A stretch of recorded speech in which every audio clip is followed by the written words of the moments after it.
Dobar dan, dragi đaci! Nastavljamo sa proširivanjem našeg znanja o akcenatskom sistemu srpskog jezika, odnosno o akcentuaciji srpskog standardnog književnog jezika. Dosad smo naučili šta je to akcenat i znamo da je akcenat posebno isticanje, odnosno naglašavanje jednog sloga u okviru jedne reči.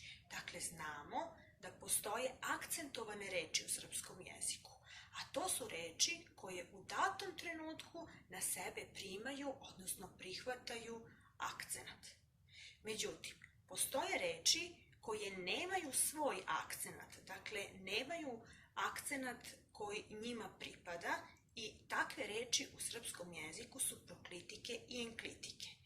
Akcentogene reči, zapamtite ovaj pojam, akcentogene reči imaju svoj akcenat, a neakcentogene reči nemaju svoj akcenat.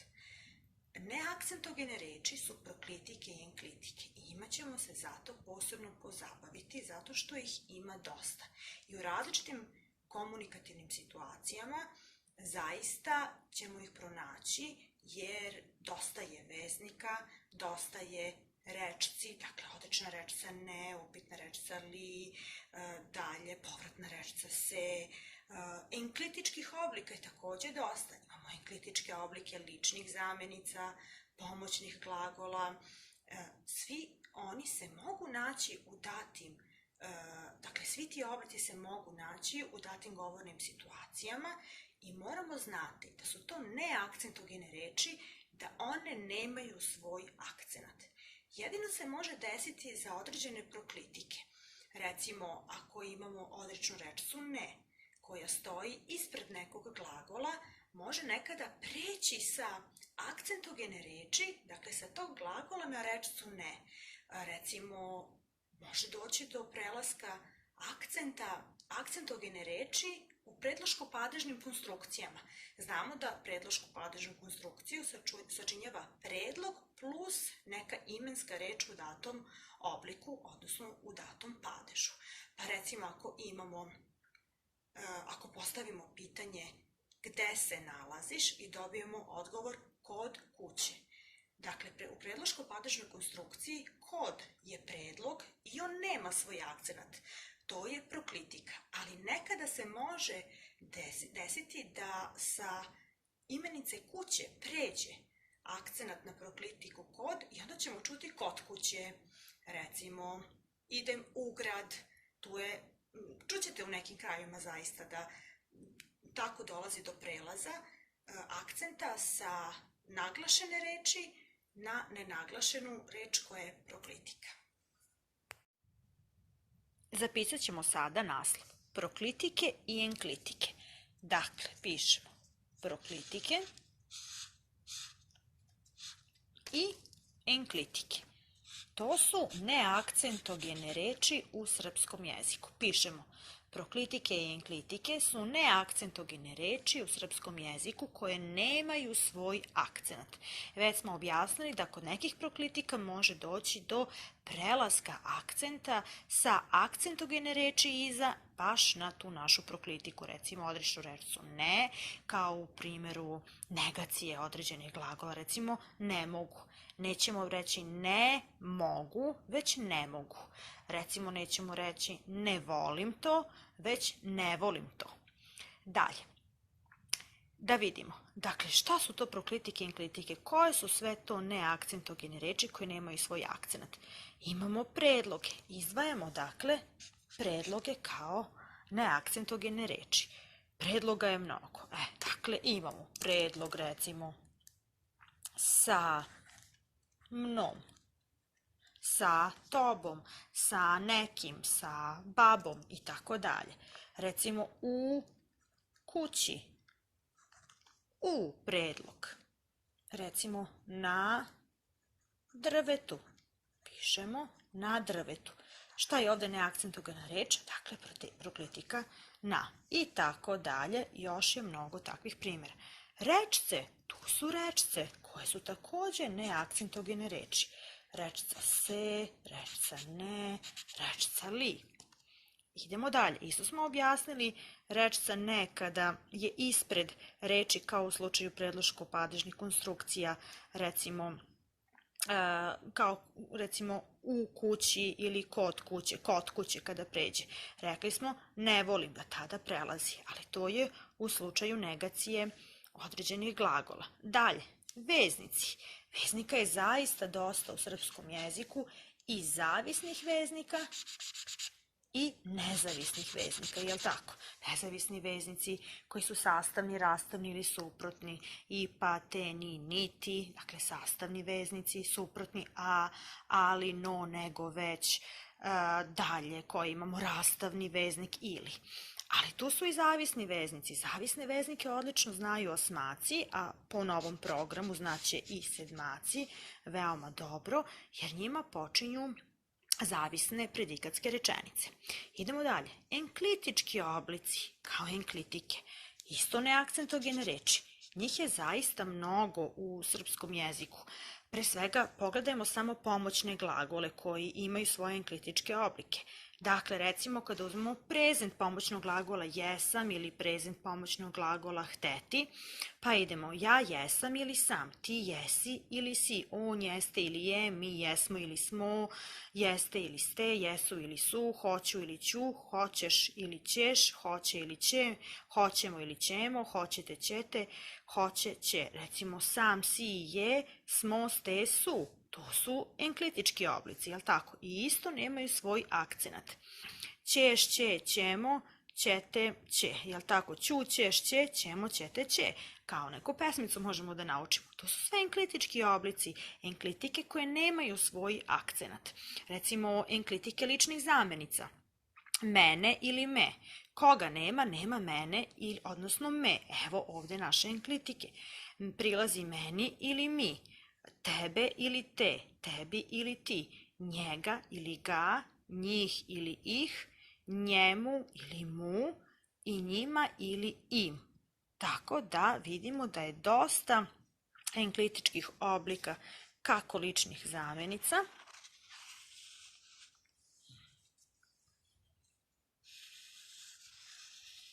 tako isto i pomoćnih glagola.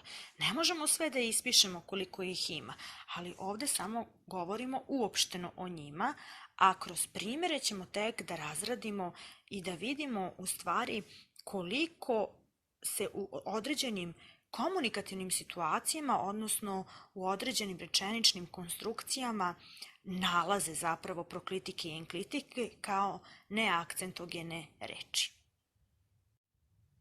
Ja bih sada da objasnimo određene pojave, kao što su enklitike i proklitike, recimo u okviru predloško-padežnih konstrukcija. Brzinski sam ovo pisala, nemojte mi zameriti. Dakle, pišemo predloško-padežne konstrukcije. Znamo da predloško-padežne konstrukcije sačinjavaju predlozi i imenske reči u određenom padežu. Pa pišemo predlog plus imenska reč u određenom padežu. Recimo, imamo predlog u plus kući. Dakle, imamo u kome, u čemu, u kući. Imamo predlog u plus imenica kuća u lokativu jednine. Jel' tako? Proklitika će biti predlog u koji se nalazi ispred imenice kuća, koja je akcentogena reč.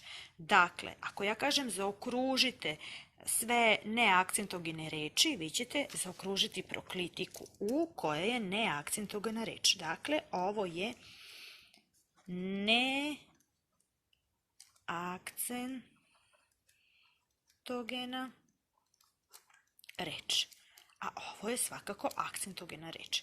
Recimo, sada ćemo vidjeti ovde jedan primer enklitike. Vidim ga. Zašto je ovo enklitika i ujedno neakcentogena reč? Zato što je to enklitički oblik zamenice. Vidim njega bi bila puna zamenica, puno oblik zamenice i taj oblik zamenice ima svoj akcent, ali kada je enklitika, onda nema, gubi. Enklitika takođe pišemo neakcentogena reč. Hajmo sada da pogledamo ovaj primjer koji sam osmislila za vas. Lako ćete me naći, ali se ja ne mogu predati. Zadatak je da zaokružimo sve proklitike i enklitike, dakle sve neakcentogene reči, one reči koje nemaju svoj akcenat. Lako ima, ćete. Aha, vidjet ćemo da je to zapravo enklitički oblik glagola hoćete, jel tako? Vi ćete. Vidimo enklitički oblik prezenta glagola hteti, jel tako? Zaokružit ćemo ćete. Me naći. Naći kao glagol ima svoj akcent, ali me. Naći ćete mene ili me. Da je bilo mene, imalo bi svoj akcent. Međutim, kada je me kao enklitika, mene ili me, vidimo da nema svoj akcent, pa ćemo, dakle, da zaokružimo.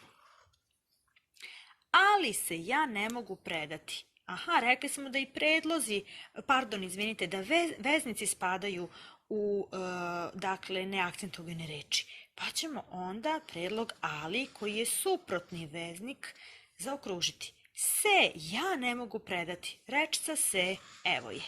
Dakle, mi ćemo zaokružiti rečicu se. Ja ne mogu predati. Šta mislite? Šta ćemo zaokružiti od ovih reči? Ne, ili mogu, ili predati. Svakako će biti odrečna rečica ne, jer spada u neakcentogene reči. Evo, pogledajte još jednom šta smo zaokružili kao neakcentogene reči, pa ćemo onda preći na vežbanja koje ću vam zadati za domaći. I jedan od zadataka koji ćete rešavati glasit će ovako. Zaokruži neakcentogene reči, znači proklitike i enklitike. Ovde imate, dakle, određene primjere, a vaš zadatak je da zaokružite neakcentogenu reč, dakle onu reč koja nema svoj akcenat. Pored kreveta. Šta mislite? Ovde ćemo zaokružiti šta? Pored ili kreveta. Pošto je to ona predloško-padežna konstrukcija, proklitika je pored, jel tako? Zaokružit ćemo pored.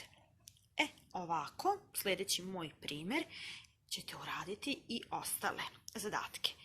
Ne plus mogu. Praviti se. Praviti plus se. Doći ću. Mama i tata. On ili ja. Sa mnom. Na stolu. Vodite računa šta ćete da zaokružite, posebno ovde kod veznika ili i. Dakle, imamo veznik ili. Rekli smo da i veznici spadaju u neakcentogene reči. Zaokružit ćemo ili. To je moja pomoć za sada. Što se tiče ovog zadatka, da pogledamo ovaj zadatak koji je komplikovaniji donekle, a ja ću vam uraditi recimo primjer pod A. Također, zaokruži proklitike i enklitike. Dakle, zaokruži neakcentogene reči. Pod A. Danas je bilo veoma toplo, a sutra će biti nešto hladnije. Rekao mi je Petar i ja sam ga poslušala. Vodite računa sada. Šta? I pratite pomno šta ću ja zaokružiti. Danas je bilo veoma toplo. Zaokružit ću je, zato što je to enklitički oblik pomoćnog glagola jesam. Jeste bilo veoma toplo. Dakle, je bilo, enklitika je. A sutra će biti nešto hladnije. Veznik A, suprotni veznik A, koji također spada u neakcentogene reči. Će biti, evo, hoće ili će, englitički oblik će, spada u neakcentogene reči. Rekao mi je Petar. Rekao mi, meni je rekao, englitički oblik zamjenice, meni, odnosno mi. Je Petar, je rekao, evo englitičkog oblika jeste ili je rekao, znači englitički oblik pomoćnog glagola. Petar i ja sam ga poslušala, i je veznik, jel tako, zaokružit ćemo ga. Ja sam ga, sam, zaokružit ćemo sam, jesam bi bio pun oblik pomoćnog glagola, ali englitički oblik je sam. Ga poslušala, poslušala sam, njega bi bio pun oblik zamjenice, ali ga je englitički oblik. Ako se vratimo na ovo malopređašnje, što smo već objasnili i pisali, vidjet ćemo da to spada u englitike. Dakle, Vi imate zadatak pod B i V da rešite, kao i onaj prethodni zadatak, a pod B je rečenica potraži ih kćeri i zapamti. Dakle, potraži ih kćeri i zapamti da će doći dan kad će se istina vrednovati. Dakle, potraži njih ili ih, vodite računa. Zbog jakog sunca ljudi su se znojili i sklanjali u hlad. Ulice su skoro opustele. Srećno prilikom rešavanja zadataka, pa se čujemo prilikom razrešenja ovih istih zadataka i zahteva koje sam ja vama ostavila za domaći. Pozdrav!